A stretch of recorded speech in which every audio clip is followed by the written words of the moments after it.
Boa tarde. Gostaria de agradecer o convite da Associação de Antigos Alunos do Liceu Francês de Lisboa para participar neste colóquio dedicado ao tema Combater os Medos. Sinto que tenho uma dívida de gratidão em relação ao Liceu Francês. Nem que seja porque marcaram o início da escolaridade de 2 dos meus 3 filhos. E não podia assim deixar de participar neste colóquio, nem que seja através deste pequeno vídeo. Os grandes temas e desafios da atualidade, como o terrorismo, ou os refugiados, ou as alterações climáticas, ou mesmo a inteligência artificial, têm em comum a angústia e, em alguns casos, o medo que criam junto dos nossos cidadãos. Vivíamos num mundo de fronteiras físicas, em que os problemas eram nacionais, e de repente vemos-nos num mundo global, em que os problemas não respeitam fronteiras. E isso assusta-nos como pessoas. Para nós, o mundo era feito de países e os países resolviam todos os nossos problemas. Mas esse mundo acabou. Nenhum país europeu, por mais rico que seja, pode responder sozinho, dentro das suas fronteiras, a estes novos desafios. E é por isso que só podemos combater o medo se atuarmos em conjunto e não cada um por si. Como comissário para a investigação, ciência e inovação, permitam-me que me debruce mais sobre a inteligência artificial e os desafios desta nova tecnologia. Nesta temática, o medo desempenha um papel fundamental e inibidor da inovação. E esse medo esteve sempre presente. No outro dia olhava para 3 capas da revista alemã Der Spiegel. Uma capa de 1964, outra de 1978 e outra mais recente de 2016. As 3 capas são praticamente iguais e incitam o leitor ao medo. Medo que os robôs nos roubem os nossos empregos. Imaginem, 50 anos a dizer o mesmo. Por isso, as sondagens são claras. 72% dos europeus temem que a automação lhes roube o emprego. E, no entanto, as vantagens da inteligência artificial são inegáveis do ponto de vista económico. Não é exagero dizer que a inteligência artificial se tornou, até certo ponto, um tema ideológico, um confronto entre o progresso e a obsolescência.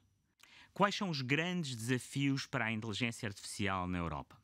A pergunta é simples, mas a resposta é complicada.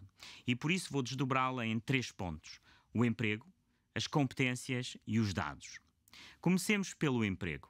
Sim, a tecnologia destrói emprego, mas também cria novos empregos e novas profissões. Eu acredito que a inteligência artificial vai criar novas profissões que hoje nem imaginamos.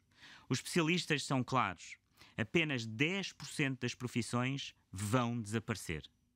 Mas todas as outras serão totalmente transformadas pela inteligência artificial. Para isso, temos escolhas políticas a fazer, porque as máquinas são o que nós quisermos que elas sejam. Nós, na Europa, temos uma escolha política clara. Queremos uma inteligência artificial que nos ajude a ser melhores e não uma inteligência artificial que nos substitua. Segundo, as competências. De acordo com um relatório do Fórum Económico Mundial, 65% das crianças que entram na escola primária hoje irão trabalhar em profissões que ainda não existem. É com certeza a primeira vez na história que isto acontece. Uma tal distância entre o que aprendemos em crianças e o que ainda teremos que aprender como adultos. As capacidades relacionadas com o conhecimento tácito, que não podem ser digitalizadas, serão provavelmente as mais cobiçadas no futuro. Polanyi, nos anos 50, dizia: o homem sabe sempre mais do que aquilo que consegue exprimir. A experiência, a interação, a criatividade, as pessoas, a inteligência emocional. No fundo, temos que ser bons na ligação entre as disciplinas, entre o mundo físico e digital. Temos que deixar as máquinas fazer o que é repetitivo e nós aquilo que não é repetitivo. A mensagem é clara. Devemos repensar com alguma urgência os nossos sistemas de educação. Precisamos de mais interdisciplinaridade, melhor ligação entre o físico e o digital. E precisamos de formação ao longo de toda a nossa vida. Terceiro, a importância dos dados. Os dados são a matéria-prima da inteligência artificial. Nesse sentido, é importante que possam ser usados e eu apoio uma política que promova o seu acesso, partilha e circulação livre. Hoje, apenas 20% dos dados no mundo estão numa forma que se podem utilizar. Os restantes 80% não conseguem ser aproveitados. Na verdade, os dados não têm valor se não puderem ser usados. Gosto muito da analogia do Pedro Domingos, da Universidade de Washington.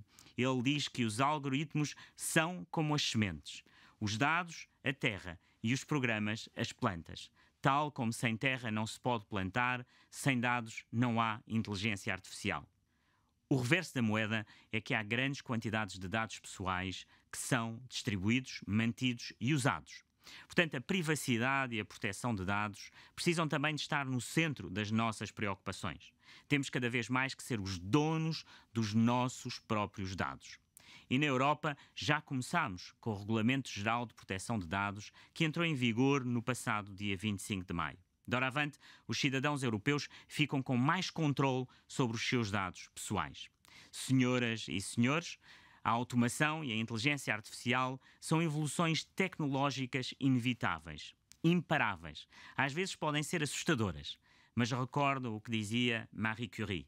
Nada na vida deve ser temido, apenas compreendido, e agora é o momento de compreender mais para temer menos. A Europa não deve parar, nem sequer atrasar o progresso, mas o progresso não é neutro. Não podemos ser indiferentes aos seus efeitos. O desafio para nós é duplo. É de garantir que o progresso respeita os valores humanistas sobre os quais assenta a União Europeia e de usar o progresso para atingir o seu objetivo último, promover a paz e os seus valores e o bem-estar de todos os povos. Obrigado.